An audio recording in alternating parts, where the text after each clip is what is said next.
नमस्कार. आज दिनांक 30 मार्च. जगाच्या आणि भारताच्या पटलावर या दिवशी अनेक घडामोडी घडल्या आहेत आणि त्यांची नोंद इतिहासात घेण्यात आली आहे. चला तर मग त्या जाणून घेऊया या भागात. मी रुपाली गोवंडे आणि तुम्ही बघताय वृत्तम मराठी दिनविशेष.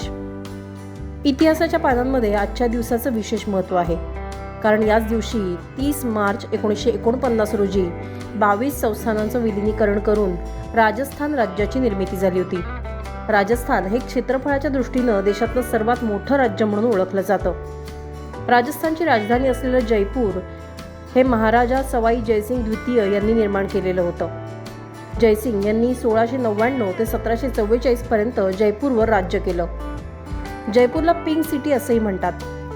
देश स्वतंत्र होण्यापूर्वी राजस्थान हे राजपुताना या नावानं ओळखलं जात होतं. संपूर्ण राजपुतानामध्ये 19 रियासती आणि 3 संस्थानं होती. या सर्वांचं एकत्रीकरण झाल्यानंतर 30 मार्च 1949 रोजी राजस्थानची स्थापना झाली. राजस्थानच्या स्थापनेची औपचारिक घोषणा सरदार वल्लभभाई पटेल यांनी 14 जानेवारी 1949 मध्ये उदयपूरमध्ये केली.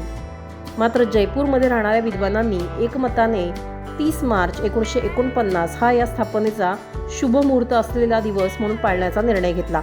राजस्थानच्या पश्चिम सीमा या पाकिस्तानला लागून आहेत. राजस्थान हे प्राचीन काळापासून समृद्ध संस्कृती, कला आणि वेशभूषा यांच्यासाठी ओळखलं जातं. राजपूत शासकांनी त्यांच्या कारकिर्दीत अनेक इमारती आणि वास्तू बांधल्या. राजस्थानच्या पर्यटन स्थळांमध्ये प्रामुख्याने हवा महल, आमेर किल्ला, किशनगडचं डम्पिंग यार्ड, जुनागड किल्ला, कर्णी माता मंदिर, माउंट अबू, पुष्करचं ब्रह्मा मंदिर, भानगड किल्ला आणि सीकरचं खाटूश्याम मंदिर यांचा समावेश होतो. 30 मार्च 1664 रोजी शिखांचे 8वे गुरु हरकिशन सिंग यांचं देवीच्या रोगानं दिल्लीत निधन झालं होतं. वयाच्या अवघ्या 5व्या वर्षी गुरु हरकिशन सिंग त्यांचे वडील गुरु हरिरायजी यांच्या निधनानंतर सिंहासनावर बसले. गुरु हरकिशनजी हे अतिशय गंभीर आणि सहनशील स्वभावाचे होते. त्यांनी लहान वयातच आध्यात्मिक साधना सुरू केली. राजा जयसिंह यांच्या राजवाड्यात असलेल्या बांगला साहिब गुरुद्वारामध्ये ते दिल्लीतल्या वास्तवादरम्यान राहिले होते. गुरु हरकिशन सिंग यांनी लोकांना मैत्रीपूर्ण वागणूक देऊन अल्पावधीतच लोकप्रियता मिळवली. उच्च नीच, जातीपातीचा भेदभाव मिटवून सेवा करणं हे त्यांचं एकमेव उद्दिष्ट होतं आणि त्यांच्या मानवतेच्या सेवेमुळे अनेक लोक प्रभावित झाले होते. 30 मार्च 1992 रोजी भारतीय चित्रपट दिग्दर्शक सत्यजित रे यांना ऑस्कर लाईफ टाईम अचीवमेंट या मानद पुरस्कारानं सन्मानित करण्यात आलं. 1992 मध्येच त्यांना भारतरत्नही देण्यात आला होता. पथेर पांचाली, अपराजितो, अपूर संसार यांच्यासह 37 चित्रपटांची निर्मिती सत्यजित रे यांनी केली आहे. 1991 मध्ये आलेला अनुत्तर हा सत्यजित रे यांच्या चित्रपट कारकिर्दीतला शेवटचा चित्रपट होता. 30 मार्च 1981 मध्ये वॉशिंग्टनमध्ये अमेरिकेचे अध्यक्ष रोनाल्ड रेगन यांच्यावर प्राणघातक हल्ला झाला होता. रेगन यांनी एका परिषदेला संबोधित केल्यानंतर व्हाईट हाऊसपासून सुमारे 1 मील अंतरावर असलेल्या हिल्टन हॉटेलमधून बाहेर पडत असताना ही घटना घडली होती. बंदूकधारी जॉन हिंकलेने जवळून त्यांच्यावर 5-6 गोळ्या झाडल्या होत्या. या जॉन हिंकलेने एका चित्रपटातून प्रेरणा घेत राष्ट्रपतींच्या हत्येचा कट रचला होता. सुनावणी दरम्यान न्यायाधीशांनी त्याला या हत्येच्या प्रयत्नात दोषी ठरवलं नाही, कारण तो मानसिक आजारी होता. यानंतर हिंकले याला 2 दशकांहून अधिक काळ वॉशिंग्टनमधल्या मानसिक रुग्णालयात ठेवण्यात आलं. मात्र या हल्ल्यानंतर सुमारे 1 महिन्याच्या आतच अध्यक्ष रेगन हे आपल्या कामावर पुन्हा परतले. त्यांनी आपले दोन्ही कार्यकाळ अतिशय यशस्वीरित्या पूर्ण केले.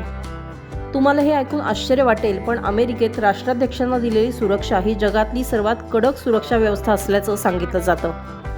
असं असूनही रेगन यांच्याही आधी अब्राहम लिंकन, जेम्स गारफील्ड आणि जॉन केनेडी यांच्यावर राष्ट्राध्यक्ष असताना हल्ले झालेले होते. मात्र या हल्ल्यातून रोनाल्ड रेगन सोडता कुणीही वाचू शकले नाहीत. 30 मार्च 1867 रोजी अमेरिकेने अलास्का राज्य खरेदी करण्याचा करार केला, ज्याला एकेकाळी रशियाचं नंदनवन असं म्हटलं गेलं होतं. तुम्हालाही जाणून आश्चर्य वाटेल की अमेरिकेने अलास्का राज्य केवळ $72 लाख मध्ये विकत घेतलं होतं. क्षेत्रफळानुसार आज अलास्का हे युनायटेड स्टेट्समधल्या 50 राज्यांपैकी सर्वात मोठं राज्य आहे. अलास्काच्या पूर्वेला कॅनडा, उत्तरेला आर्क्टिक महासागर, नैऋत्येला प्रशांत महासागर आणि पश्चिमेला रशिया आहे. अलास्का या राज्याचं नाव रशियन साम्राज्याच्या काळापासून वापरात आहे. ते सुद्धा अमेरिकेने न बदलता तसंच ठेवलंय, कारण अलास्का म्हणजे मुख्य भूभाग किंवा महान भूमी. 3 जानेवारी 1959 रोजी अलास्का हे अमेरिकेचं 49वं राज्य बनलं. पॅसिफिकमध्ये रशियाचा सर्वात मोठा प्रतिस्पर्धी असलेल्या ब्रिटनचे कावे अमेरिका हाणून पाडू शकेल असा विश्वास ठेवून रशियानी हे अलास्का अमेरिकेला त्यावेळीच विकत दिलं होतं. तर हे होते आजचे अर्थात 30 मार्चचे दिनविशेष. तुम्हाला आमची ही दिनविशेष मालिका आवडतीये का हे नक्की या व्हिडिओ खाली कमेंट करून आम्हाला कळवा आणि आमच्या वृत्तम मराठीच्या YouTube चॅनलला लाईक करा आणि सबस्क्राईब करा. धन्यवाद.